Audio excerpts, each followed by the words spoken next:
I never know how to start the podcast, and that's officially now the start. So I am joined by my wonderful friend, wonderful musical director, Ben Barrow. Hello. And I also cannot say, I can't just call you Ben. No. Never. And no. Even There's a very specific way of you saying my yeah, name. and it's also Ben Barrow. Yeah. I don't know if that's gonna. Anything other than that is weird to me. Yeah, to be it's honest. wrong. Yeah, wrong. Okay, so before we get into we know each other and all that jazz, we will do quick fire questions. Right. Are you ready? Yes, I am. Oh, I also call this a 16-bar cut. As you will know. Great, fantastic. Musical or play? Musical. Sight reading or rehearsed? Rehearsed. Now, some of these questions, I'm not sure if I've curated them myself. Click track or non-click track? Click track. Am I saying click track or live, or is it the same No, thing? click track. Click track or non-click. It's fine. We move? It's fine. Sheet music taped or iPad? iPad. Oh, you meant iPad.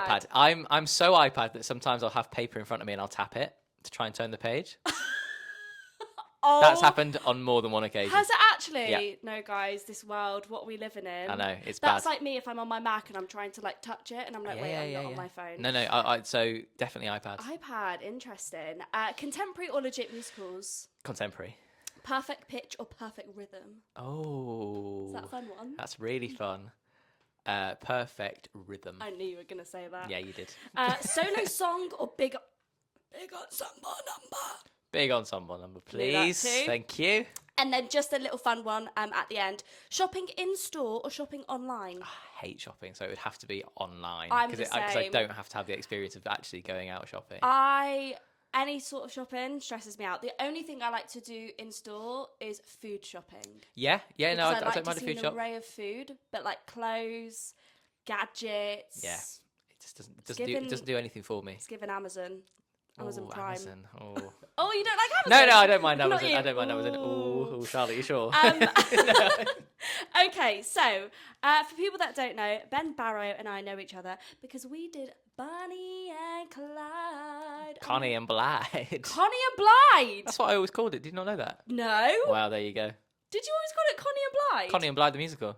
Oh my god, I never even knew that. I would have really rocked onto that as well. I know you would. I would have It's shouted quite that. surprising. I didn't know. But we'll put a pin in that for the minute. Great, fantastic. So let's start from the beginning of your life. No, I'm joking.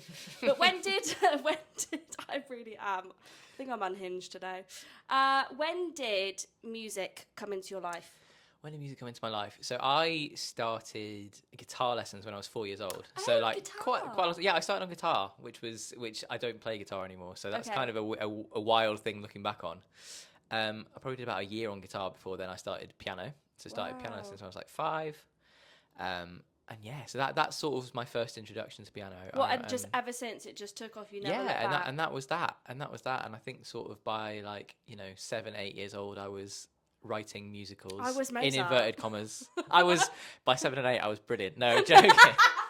I was terrible. No, I was like writing musicals in inverted commas. You were and, writing musicals at 7 years old? Not No. nothing that I would want to ever see the light of No, day. I know, but still, like you had that creative juice flowing. It's at what that young... I knew that's just something that I really enjoyed doing, and like Wow. writing script and lyrics and. So did you always know that you were going to go down that route, or was there like a decision that you had to make? So not really, because I sort of then twisted and turned a little bit, and then so music was sort of the main thing for a while, Yeah. and then sort of got into secondary school and started playing saxophone. So then I did another little instrument to the Oh my god! repertoire, and then He's a one-piece orchestra himself. Oh. He's like a full band. full band.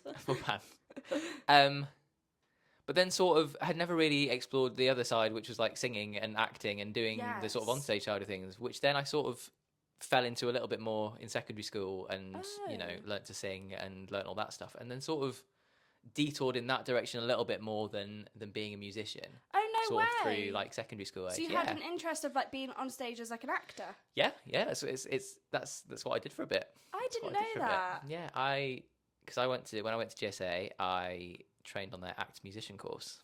So it was sort of Actor muso. Yeah, I'm an actor muso.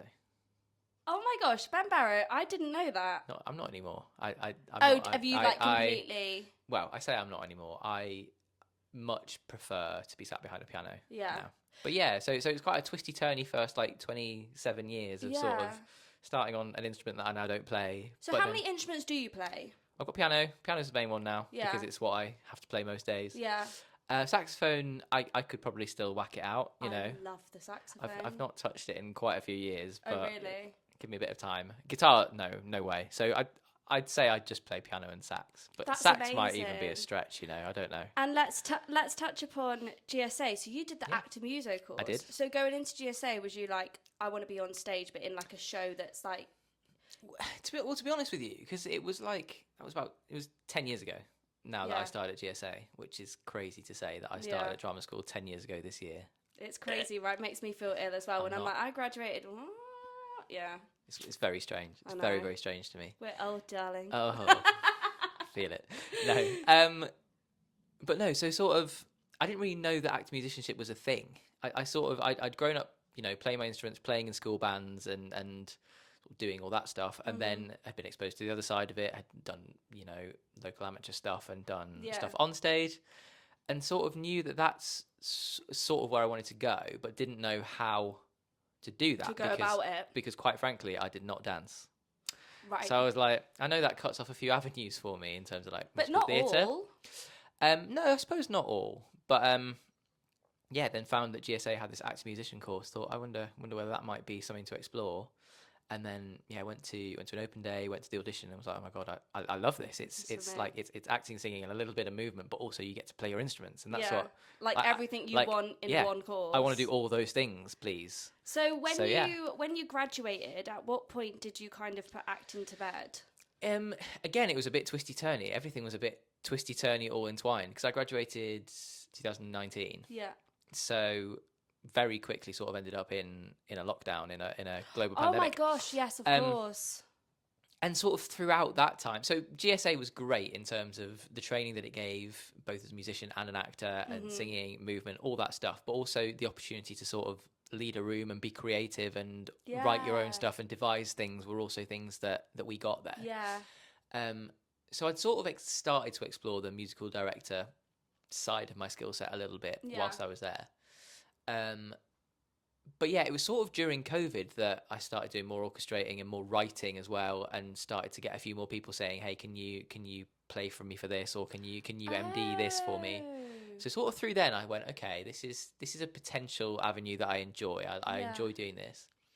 And then, so after we came out of COVID 2022, I went on tour with Footloose as an actor musician, the actor musician tour of Footloose. Oh my! So you were in the show? Yeah. Ben Barrow, you are full of surprises. Well, here you go. What? Well, there you go. Okay. So that was coming out of COVID, and I was an on-stage swing and covering, but also because it was an actor musician show, they made me assistant MD on that tour. Oh my gosh. So you know that was like a big old UK tour. Yeah.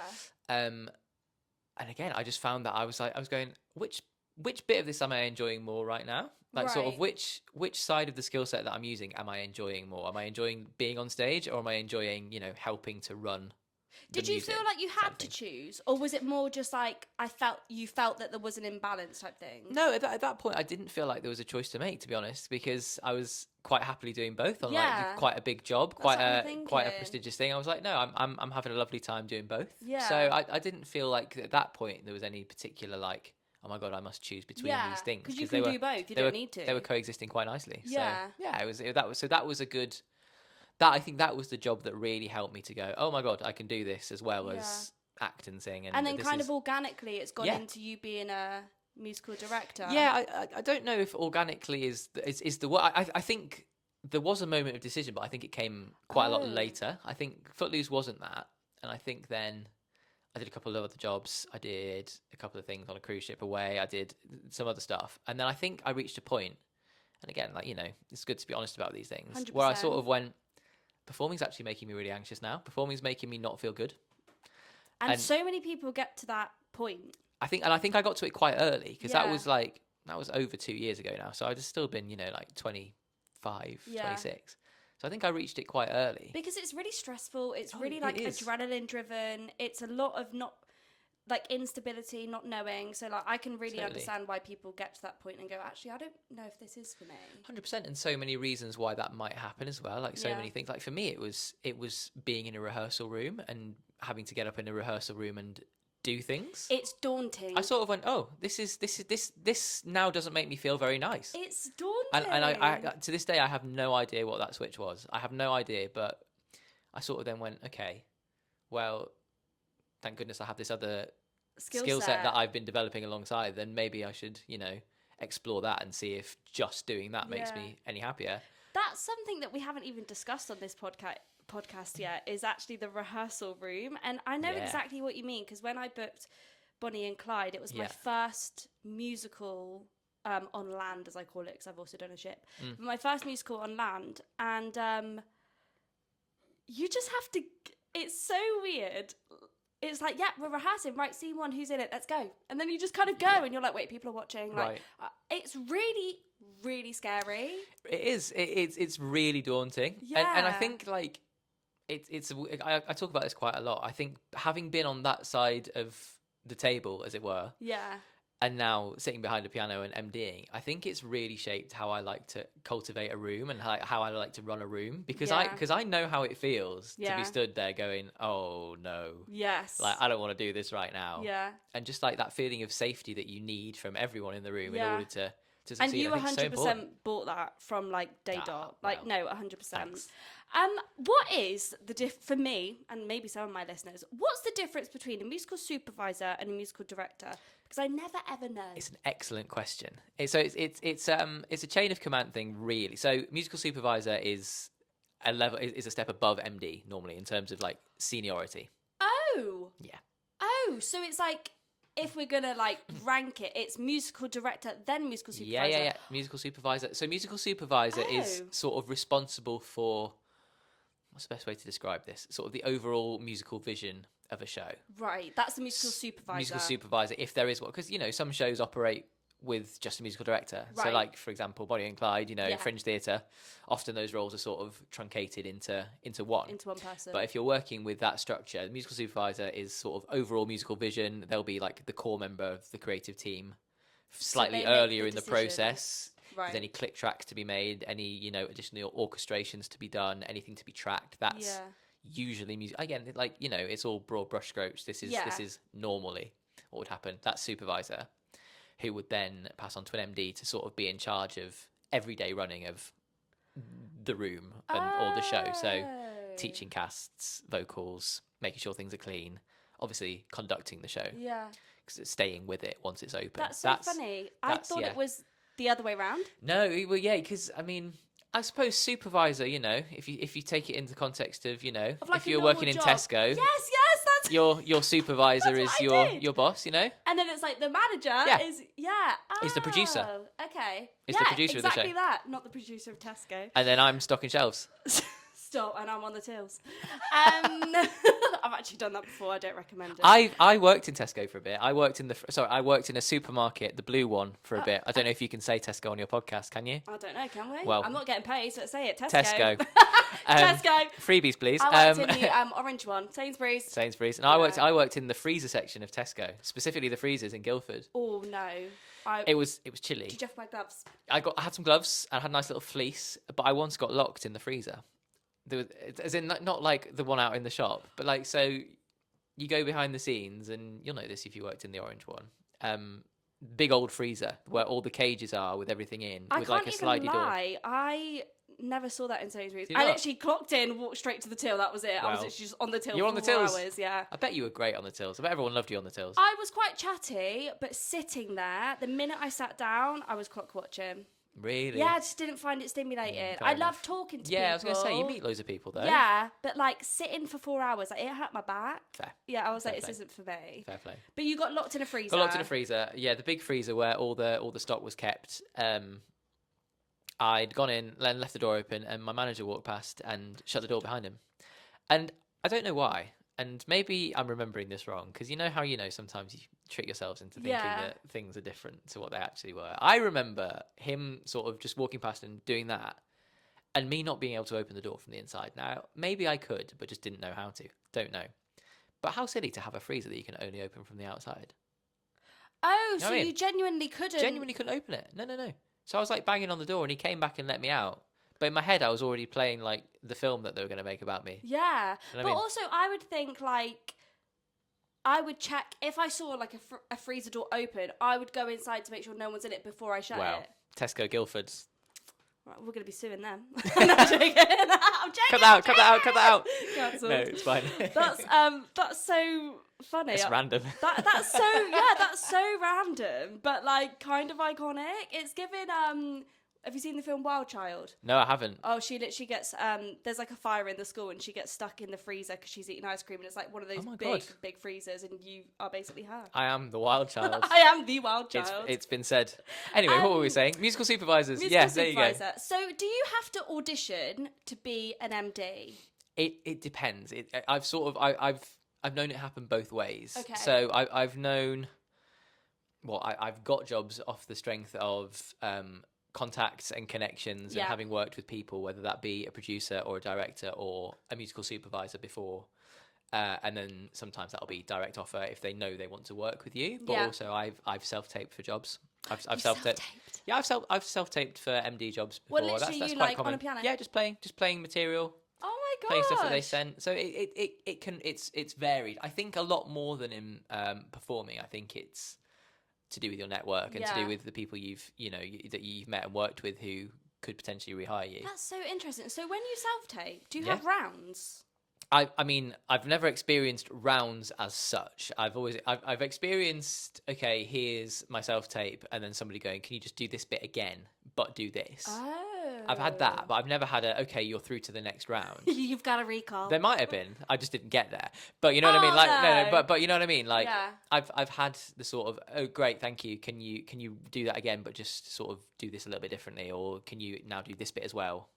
So it is different, and mostly it's about like who you know, who you've worked with, type thing, networking. Yeah, I don't know. I think that phrase is sometimes weird, isn't it? It's about who you know, because I don't think that's necessarily true. I think it's about making sure that when you're in work, you make a good impression, and that you know what I mean. Do you feel like when people say like it's who you know, it takes away from like the graph that someone might put in, type thing? I don't think it does. I don't think it does. I'm trying to articulate what I mean. I think it.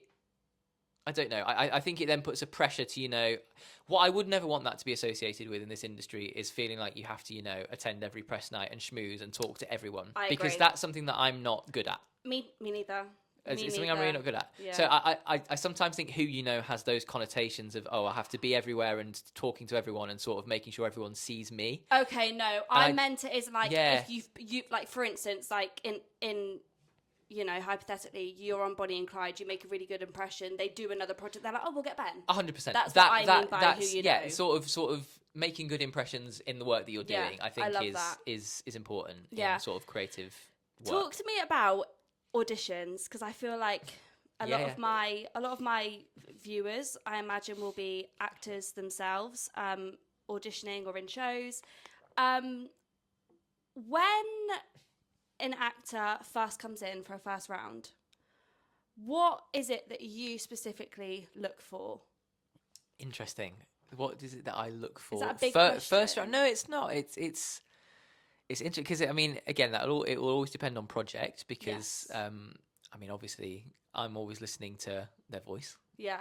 Like that's number one.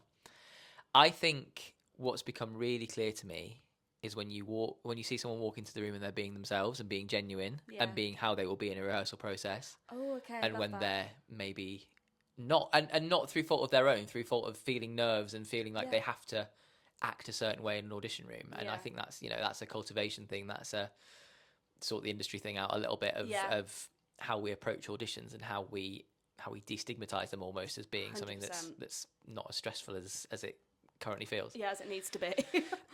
So sort of someone who's just willing to be a bit genuine and be a bit weirdly like unpolished and just sort of come into the room and go, all right, this is me. And that's even before they sing. Yeah, totally. So you're like figuring that out. Totally. And I think you can get a read on that quite quickly if you're looking out for it. I think, and this is, again, everyone has their own opinions on things. This is my opinion on people that I would like to work with. That's what I would look for. And then in terms of like if they're singing, like in terms of the material, I'm a big believer that sometimes you don't have to sound great as long as like certain other things work. So I'm always rather than going, okay, they've got, you know, the cleanest top F in the industry, blah blah blah. I'll be We listening out for. wish. I heard you. You do. Come on. Ben, moving on. The Wizard and I was something else. Oh yeah, I forgot I did remember that. In Bonnie and Clyde, right? All joints. Yeah. No, we didn't We just open popped mic it in. We night. just popped it in. MCI don't come imagine? for us. Just after going back to jail, it was then Wizard and I, then back to the story. Yeah. Don't see why not. Why not?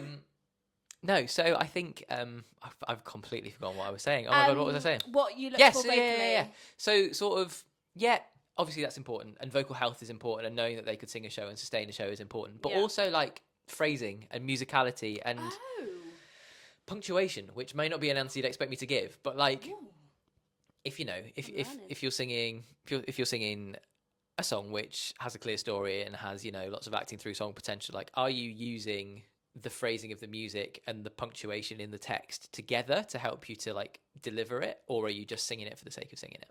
Oh, I think I see what you See mean. what I mean? I actually had a song the other day, and it kind of felt like it was like line, breath, line, Yeah. breath, line, breath. But then actually when I went through it, I was like, oh, line. Oh, wait, that's still the same line. Yeah, what was the song? What was the song? It was from, I don't know, well, I sort of could say. It was for Yeah. Jane Eyre. Right. And it was, do you know Jane Eyre, the soundtrack? I don't know it. So it's coming over to Southwark Playhouse. And I remember looking back at the self-tape, and I'd made the choice. I did one choice where it was just like line, breath, and then one choice where it went through, and I was like, oh my god, story-wise, it makes so much sense to not take totally. a breath because I'm literally in the same sentence. So That's what that. you look at. Exactly look out that, and for. clocking those things and going, okay, does the phrasing make sense? Like both in terms of an acting perspective and also in a musical perspective, because Yeah. like breaths in the middle of lines are weird sometimes, or breaths in the middle of thoughts are weird. So like just making sure that all lines up, because that is often something in like a short rehearsal process that you can't put in. Like if that's not there, or if that's not been thought about, that's not necessarily something that rehearsal process give you time to fix, is what I've found. Yeah. Whereas like, you know, a little bit of technical help on a certain bit is perhaps slightly easier to access. That's so interesting. Yeah. Oh my god, I love that. And what about when someone gets a recall, is there other things that you're looking for that's different to the first round, or is it kind of similar? I always like in a recall, if the time permits or if I'm allowed to do so, to be so involved, is because I mean you know me, I've worked with you and you've seen me work with other people as well. Like sometimes I'll hear a song once and then give 25 notes and go write those all down and you know make them happen. Yeah. So I think sort of probing whether someone's able to work in that much detail, whether someone not someone's able to, obviously everyone's able to, but whether someone responds well to being given lots of detail to work on, or whether someone sort of, singing's a strange thing, and I know this having been on the other side of it as well, is like it's really personal, it's really vulnerable, and it's really exposing. Like tick tick. I think more than a lot, because like I mean all expression of art is somewhat, you know, revealing, but singing, it's really personal because it's literally your voice. And even when I know if I listen to this back, I'll hear my speaking voice and go, do I sound like that? Oh my god, It's weird, I hate isn't that. it? Even I'm like that with like voice notes. Yeah, I listen totally. back and I'm like, ugh. Totally, and more so than, you know, if I see a picture and go, oh my god, do I look like that? It's the sound I find a way more exposing thing. Yeah.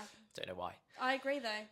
And so I think sometimes if you know, people will understandably feel a little bit guarded towards sort of wanting to make a lot of change to what they do, because it's sort of a safety thing. And again, that's not to say performers need to be more open, because that's, again, it's a completely normal reaction to somebody going, hey, this thing that you just did and was really vulnerable, I want you to do this differently, and this and this and this and this and this. Because also people, I mean, from experience, more so when I was like younger, actually. Now not so much, but people were scared that they might sound bad or like. But Exactly. But I Yeah. know that now, just from experience in audition and just life, that if I try say that I was in a room and you were like, you try this. I know if I try something and it was bad, I'd go, oh God, I'm so sorry, that wasn't right. Let me try it again. Exactly. But people get scared to do Exactly. And that fear is the thing that will stop that level of detail work from happening. Mm-hmm.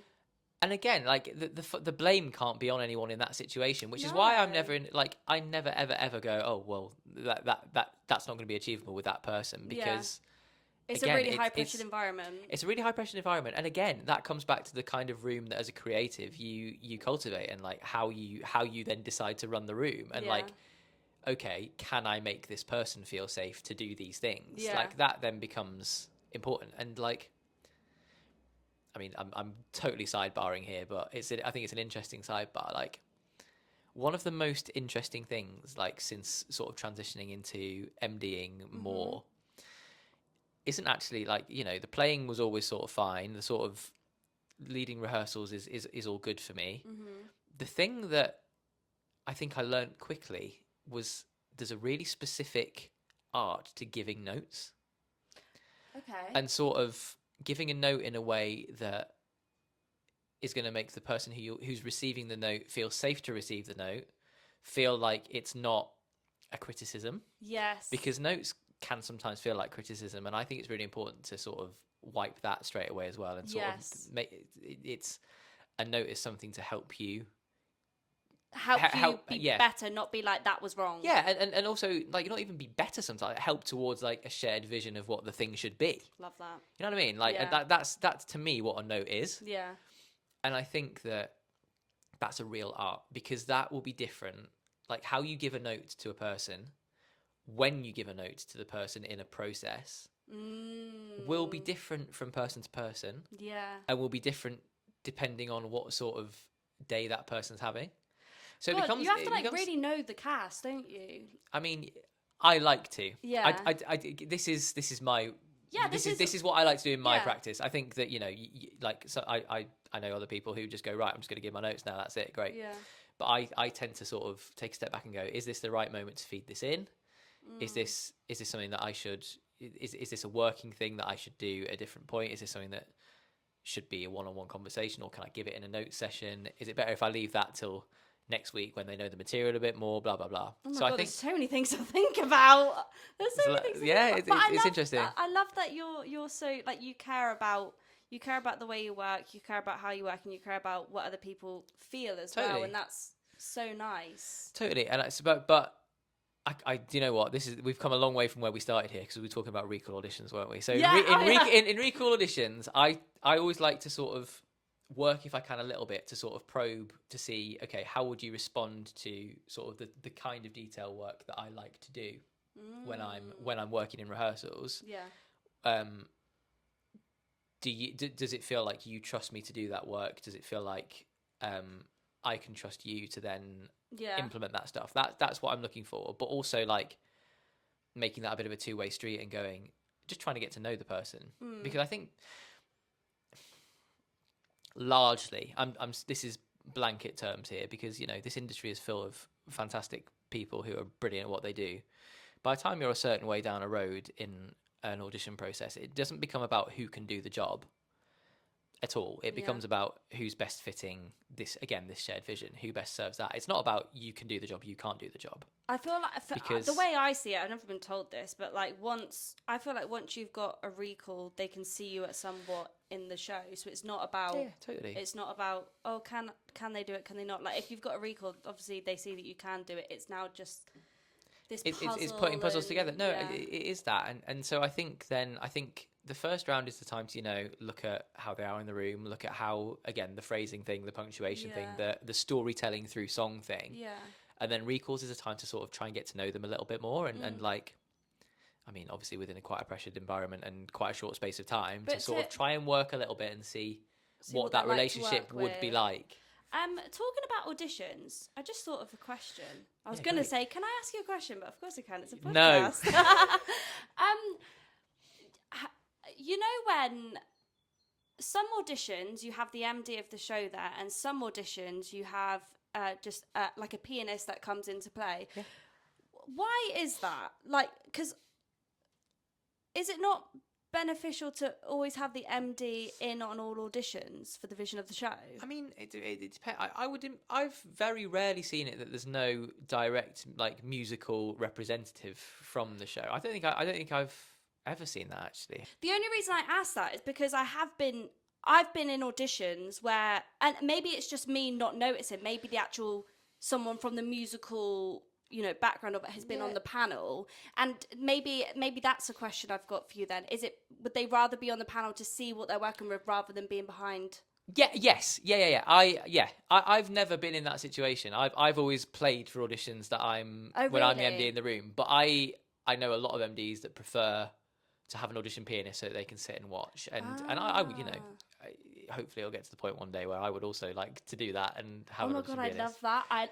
The thought of sitting on a panel to me is so fun. It's fun, and again, like it just gives you the ability to sort of go, okay, this is the thing I didn't like about this thing, so I'm going to do this thing differently so that the people coming in can like this thing. And I genuinely enjoy it for that reason as well. Yeah.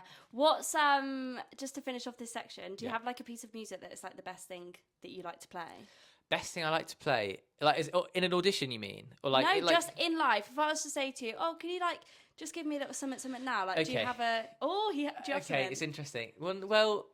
Just a little something. Not a specific piece of music, I don't think. Okay. Because it's weird because obviously I sight read a lot because I play for auditions or rep classes or whatever it is. So I find so impressive. Sorry to interrupt you, but I read my other friend who's also an MD reposted this thing saying, I saw this. Did you see it? I was about to say, I'll have to send it to you. No, I saw this. And it explained like all the things that you're reading, and then your brain has to play whilst the other bit your brain has to look ahead. I saw this, and when I genuinely didn't even know I was doing that. Like, I didn't know I was doing those things. It just happens simultaneously. Yeah. It's actually what a skill. And like, I never used to be able to do it because it was always part of the ABRSM exams that, you know, you sit down and you get 30 seconds to look at a piece and then you have to play it. That's always been a thing. So I sort of, to a low level, could do it, but I don't remember ever being really good at it. And then it was at GSA when I was there training that when people find out you're a pianist or that you play piano, they sort of go, oh, can you play the song for me? Can you play my song? Can you just play this and I'll record it and blah, blah, blah. And I sort of went, oh, that's stressful. And I remember for like the first couple of years at GSA, people would ask me to do that and I'd be terrible at it. I was like, there you go. There's something.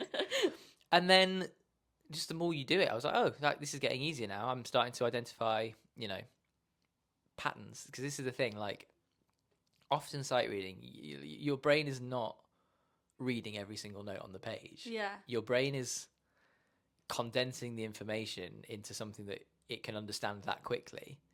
And like often in musical theatre, like I can't speak for other worlds here because I'm very much musical theatre world. Often there's like there's lots of patterns that you can see, and if you know you're on a chord for one bar, like 8 times out of 10 you can guess what the next bar will be. Oh, really? Without even having to look at it. Because of previous patterns that you've seen. Patterns that you've seen, or because of like hearing where the melody's going, or whatever it is, you sort of go, I think it's going to go here. So almost sometimes it's just checking. Almost sometimes you just look ahead and go, yeah, I was right. And sort of then the specific patterns. And within that, obviously, you know, you want to try and play what's on the page as much as possible and get as many specifics in as you possibly can. Which is why, and I think this is why so many people find, I mean, I say so many people, myself included, sight reading Sondheim so hard.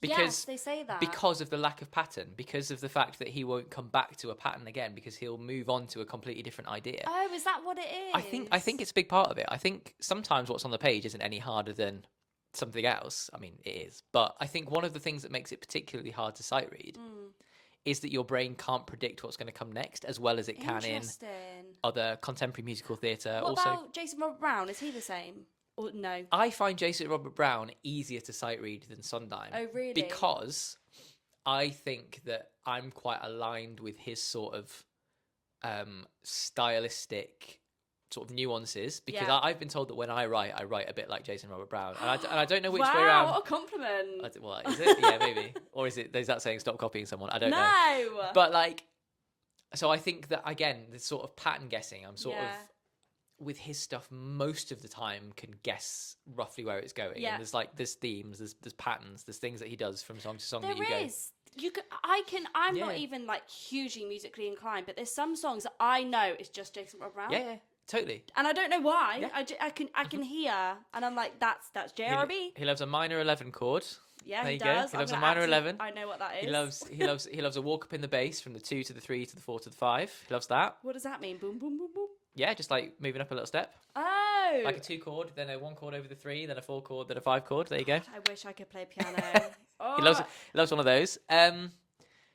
So in an audition, I don't panic if JRB's put in front of me. I sometimes Sondheim or Adam Gettel. They're the two that I would go. Ah.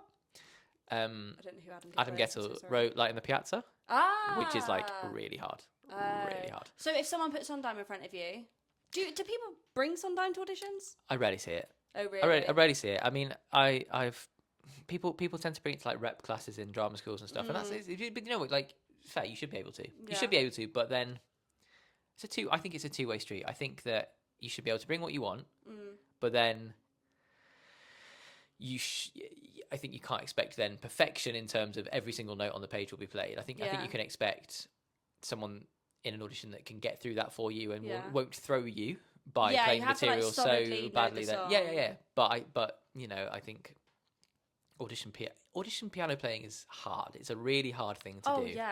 And also like not everyone does this, but I've heard it a few times where it's quite an easy scapegoat for an actor if something doesn't go the way they expect it to go in the room, to say, oh, the pianist did X, Y, Z wrong.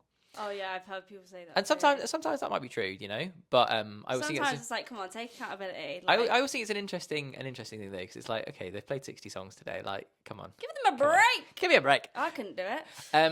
But your initial question about 10 minutes ago was, I love that. Do I have a piece of music that I like to play? I'm glad you remember. I did remember. I clocked it because I was like, I need to come back and answer that. I really enjoy playing. I'm going to give you a score. I'm going to give you a show. Oh, okay. I'm going to give you a show, and we've already talked about him. Songs for New World. Oh, did you see the concert? No, I didn't. Wait, which one? The with all those names in it. In lockdown?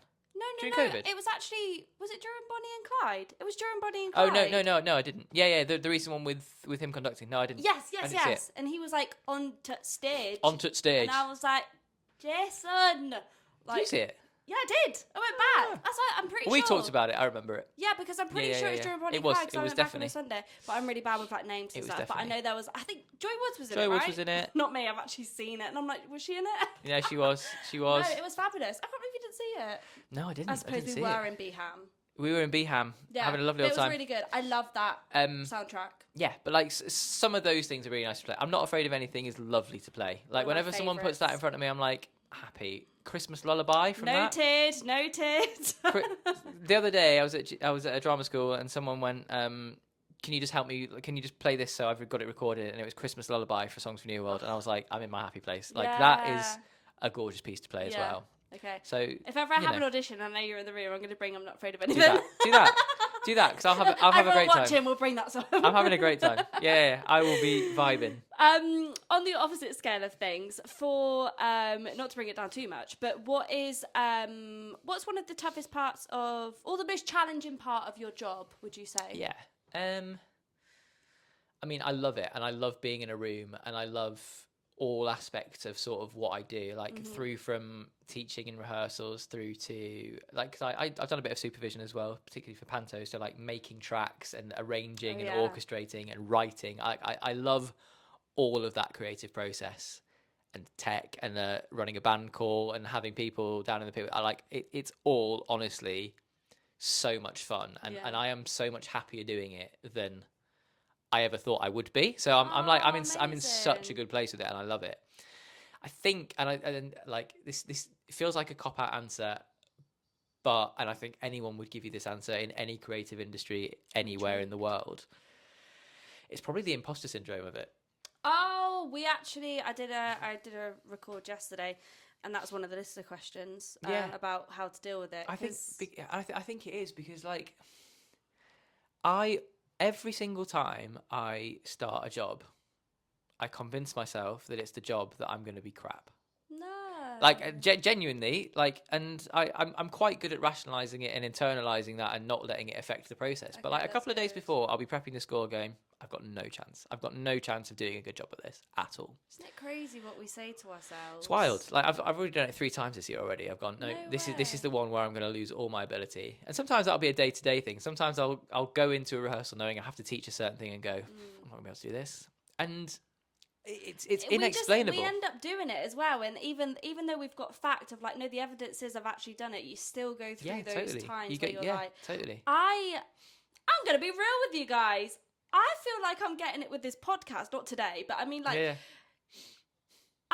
there's some days where, like, before a guest comes, I'm like, I can't do it. I can't ask questions. What if I like go blank? Like, what if I do this? Like, but I feel like those are the moments where we show our strength and we turn up and we do it anyway. That's exactly it. And we feel the fear and we do it anyway, which is how I live. And then we're like, oh wait, I can do it. Exactly. Because if we listen to that, we'll end up really restricting our lives. You pull yourselves back, and you know what? And I feel very fortunate that I have the kind of brain that allows me to do that. And I know that not everyone is in that position. I like my brain it allows me to get past that and to sort of carry on anyway. Too. Yeah. And I'm forever grateful for that. And thank you to my wonderful, lovely brain. I appreciate it so much. But I do. And to anyone who struggles with that, like I completely, I'm always here for anyone who struggles with that in any different way. 100%. But I think like I think the reason that I think I'm getting better for it as well. Good. But like because I know that I came in through a bit of a back door. I know that I started my career doing one thing and trained in one thing, and then have sort of taken this little lateral step, even though it makes sense. And I think sometimes, even though probably no one's thinking this, I sort of go, oh, but am I as credible because I've not, done a year's training on this, or because I've not done X, Y, Z, and because I'm not learning on the job, because obviously I could do all the bits of the job already, but sort of like gaining my experience through working. Are people gonna think I'm as good or take me seriously? Do you know what my advice, if you don't mind me giving it to you, of course I don't. is would you have that opinion over someone that hasn't trained that's in a show? Of course I wouldn't. Exactly. Absolutely. And that's how I know that it's not a rational thought process. Yeah. But yeah, it's something that does. Because there's loads of ways that people unconventionally get into this industry, and like there's now, I mean, everything's interchanging. There's agents that are performers, there's producers that are casting directors. Like, do you know what I mean? Everything's like this. What's been a highlight of your career so far? A highlight? Wow.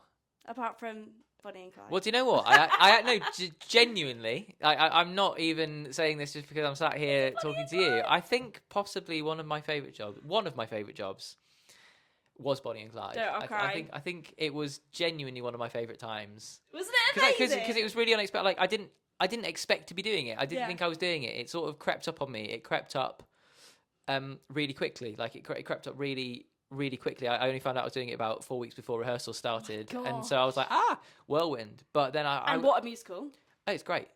But I think in terms of what we were able to create, and like, again, like both on stage but also off stage, in terms of like the way that the rehearsal room was run, the way that we were able to sort of show how it can be done in a fringe space with a tight rehearsal process. I've seen that be really stressful before, and yet it just didn't seem that way, because the right people were in the right room at the same time doing the right things, who were prepared, who were willing to be there together and create this thing. And I think everyone in that room was honestly like so grateful to be there, and like wanting to be there, and like everyone put in 100%. It was brilliant. It was absolutely brilliant. Everyone was like locked in. It was fantastic. It was great. Do you know one thing? When you were talking about Bonnie and Clyde, my one memory of like us and you was that there was this. I'm scared. I can't. What's the song? Not me. I've actually been in the show. What's the song? What's the song where we had the guns again? Made in America. Yeah, that. It's gone. What's the song where we had the guns? That's your Instagram teaser right there. What's the song where we had the guns again? I remember you wanted this, like, I don't know what it's called, but it's like a, and we never gave it you. We never gave it you every night. We were so, because the choreography was so like 30. We had like confetti and stuff that we were just like vocally like nothing. 32 performances. The thing is, sometimes some people would do it and then others wouldn't, and I think that Charlotte would change. Dixon. Hi, Charlotte. Hi, Charlotte. She probably Charlotte, did you it are every brilliant. night. But yeah, so that's Bonnie and Clyde is definitely something that I have very fond in my memory, and Yeah. meeting the creative team on that was so great as well. Oh my gosh, yeah. Friends for Life and all the cast, brilliant. Footloose was a big highlight for me. That was 4 years ago now, but that was a massive highlight because it was sort of first. I'm going to put this in inverted commas, big job I'd done, but I mean that in the sense of I graduated into a pandemic, and that was the first thing coming out of the pandemic that I did. So I was like, it's great. And that was a great experience. Met some great people on that. Met my partner on Footloose. Yes, We've been together for 4 years. So oh my gosh, yeah, I remember you saying. Again, both on stage and off stage, that was a brilliant time. Just had a great experience. Yeah, and also was doing that with one of my best friends who I'd trained with. So that was fantastic. Unreal. I'm giving you a top 3. I don't know. No, You didn't ask, but I can't pick one. And then probably third place would be quite recently. I was back at GSA, MDing their third year actor musicians musical. No way. What did they do? They were doing Saturday Night by Stephen Sondheim. It was Sondheim's first ever musical. Wanna give me a slice? No, it's not that one, sadly. No, it's not that. I liked it though. Because it goes on Saturday night. That's why I thought it was. Is that Sondheim? It doesn't sound like Sondheim. No, probably not. Probably not. Sondheim's writing I feel riffs like now. I've heard Saturday Night though. I don't know. I mean, the Sondheim one is great. You should have a listen to it. Okay. But it was 21 actor musicians. I didn't know what they played until the day before rehearsal, and had to reorchestrate all the show and blah blah blah. But it was just me and I'll give him a name check on here. Simon Hardwick, brilliant director choreographer. In the room, it was his first actor muso show. It was my first time working on that level, sort of with actor musos since graduating. As in a musical, I'd done plays, but full on musical, Sondheim musical. And both just sort of going, this is ridiculous, but having the best time. And again, I feel like I'm saying the same things in different ways. I feel like when I arrived with that group of students, there was a bit of a fear around playing their instruments. And I think that's through no fault of anyone, but I think just because of the training process, I think because of corrections or notes they'd had to get them to the place they were in, they were sort of very tentative and very shy, and they weren't letting themselves sort of have fun with playing.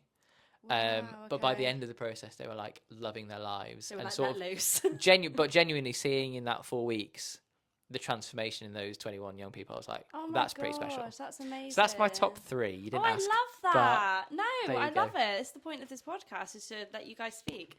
So we're going to go into the 5-minute call. And it's basically a place where I just give my guest space to tell me their dreams, ambitions, any people that you're like, oh, I'd love to work with this person. Or it doesn't even have to be industry related. Love that. That's really nice. What a lovely segment. What a lovely segment. I just think it's nice to just speak about it. I don't need to ask questions. It's just a space for...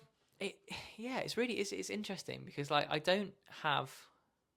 Well, I think in some ways I probably do, but I couldn't give you now. I couldn't say I want to do this show with this person in this theatre because that's not how my brain's sort of processing the industry. Yeah. I'm sort of going. At the moment, I'm really happy.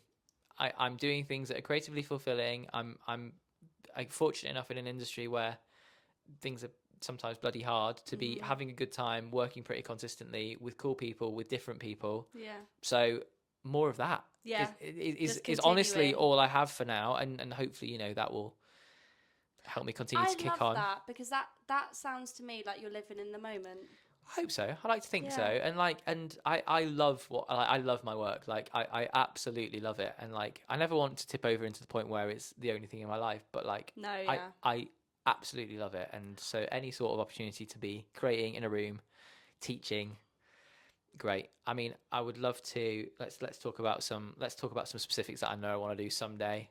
I love writing, so I want to write more musicals. Oh my! I want to write some musicals. Yes. And just do that for me, and then see what happens with them. When you write musicals, are you writing the whole story, or are you writing soundtracks? Sometimes. So I've done both. Me and my friend Lucy, my good friend Lucy Island. Hi, Lucy. Hi, Lucy. If you're watching. Hopefully you're watching. If not, send it to her. We went to... yeah, we'll do. We went to GSA together. Okay. And she's a brilliant actor musician, brilliant performer. And she and her realised quite early at GSA that we had this sort of shared love for for creating and writing. So we wrote a musical based on a film in our second year at GSA. Just genuinely just for fun, just for the lols, just because we thought it would be nice, just to see if we worked well together. We were like best mates by that point, so it was like, let's just have this little fun little thing that we're doing together. I won't say the film. I know, I was interested. I'll say the film. It was called Pay It Forward. Okay. It's not a film that many people have heard of or know very well, but it's a good film. It's not a particularly desirable film anymore. I won't go into that, but it's a good film, or at least it has a good story. Right. So we just adapted it, and we wrote some songs to go in the story, and then we workshopped it with some students at GSA. Just said, can you come and sing this stuff for us? And everyone was like, and I don't mean this to sound at all blowing trumpety, but everyone was like, guys, this is really good. I was like, oh, okay, cool. So that's nice to hear. Like, people were like, this is really good. Yeah. Cool. So then we were like, okay, this is interesting. So then we did a bit more research, and we found that there was a novel that film was based on. So we were like, well, maybe if we sort of go around the houses a bit and we change some stuff so that it's based off the novel rather than the film, then maybe we can take this further. And we found the woman that had written the book. It's basically, so the story of Pay It Forward is basically a young boy is set a project in a class to come up with an idea which will change the world. Yeah. That's the concept of the film, and then the film is him doing that. And his idea is the Pay It Forward movement, which is that you do something for 3 people that they can't do for themselves, and then those 3 people have to do something for 3 people that they can do. So it's like a chain reaction thing, blah, blah, blah. So yeah, this woman had written this book. She's called Catherine, and she had a really open website. And she said, please, like, if you want to talk about my work, just email me. I will reply to you. Oh, I love that. I will reply. I'm happy to chat. So I was like, well, in for a penny, she might be like, yeah, if you base it on the book, you can do it. So we sent an email, and we said, we've been doing this, blah, blah, blah. Here's a couple of the songs. No worries if not, but just thought you might like to know that, your work has inspired us to do this, and so on and so forth. And she got back. She literally replied the next day. She replied the next day saying, thank you so much. Sounds great. It's not the first time I've had something like this. She said, however, when the film was made, I sold all the rights, even to the point where, and this is why I tell this story, it's crazy, she had set up a charity foundation along with writing the book called the Pay It Forward Foundation. And she was doing a presentation for that foundation. She'd then gone to ask the company that produced the film if she could use a 30-second clip from the film as part of her presentation for the foundation, and they said no. So she was like, you will never be able to get in there without a lot of money. So I guess the moral of that story is be careful who you're giving your IP to. Oh my And if you want to keep any control over your stories, then make sure you know what you're doing when you give them away. I guess that's what I'm saying. Insane. But anyway, so we did that. But then from there we were like, well, we wrote the song, so why can't we write the story? So we've done a few bits since then, which is fun. That. But yeah, we've been busy the last few years, so we've not done as much. So I can't wait to see what's to come. yeah, I want to do some more. Exciting. So that's a thing. Definitely want to do that. I want to run an actor musician course somewhere one day. Yeah. I want to run an actor musician course, a degree course. Don't know where, don't know when, with what resources, but sure you'll do it. I'd love to do that. I'd love to, knowing what I know now from being on both sides, run that sort of degree course and educate people and do it in a way that cultivates safety and freedom and all the nice things that we want in the rooms. I'm obsessed with you and Barrow. Oh, thanks. We're going to go into our final question, which is the listener question. And they have asked, who has been your biggest inspiration? Ooh, good question, mystery listener. Who's the listener? Am I allowed to know? You'll never know. I'll tell you after. Wow. Just in case I don't want to. No, fair enough. Well, thank you. Anonymous. Thank you, anonymous listener. Anyway, who is my biggest? That was just me stalling for time whilst I thought. By the way, I don't know if you noticed. No, my brain's like I'm like, I'm getting on vibes. Can I give you 2 answers? Yeah, okay. 2 answers. Look, it's. I think there could be many more answers. I think people that inspire me. Everywhere. Like I come from a small town up in Cumbria, where not a lot of sort of enrichment or not a lot of investment in performing arts happens. It's sort of, I grew up having to travel 2 hours by train to Manchester to see any sort of like touring theatre. And like, absolute massive shout out to both my parents and my grandparents for, helping to facilitate that, and for letting that passion be something that they cultivated, rather than pushing me down the same avenue of again, this is very general, but the town that I'm from, most of the men that leave sixth form will get an apprenticeship and go and work at the shipyard, because it's a big shipbuilding town. And again, I say this with no sort of judgment on that, and no sort of, because but it's just what a lot of people do. Or there's a big hospital in the town, so people go and work in the hospital. It tends to be that once you're there, you stay there, and very few people sort of live outside of that. I think very few is probably not fair, but I feel like that is quite common for like small towns. Yeah, like people totally. That's just their life, and there's no judgment. It's just, it is what it is. 100%. And yeah, so I was very grateful for the opportunities I had from a young age to not have to do that, and to have people around me who sort of said, yeah, do just explore this maybe. And like my grandma was big into amateur dramatics when she was younger, and like my mum and my dad, both of them, they're not musical at all, but both were really supportive in their own ways, like so supportive. So Love that. having that opportunity, just to let it be a thing was something which set me on the way. I don't think that's a bit of a sidebar from inspiration, but that's wholesome. Your family inspired you. Yeah, exactly. And they did. They allowed me. Yeah. Which is, I think, a big thing.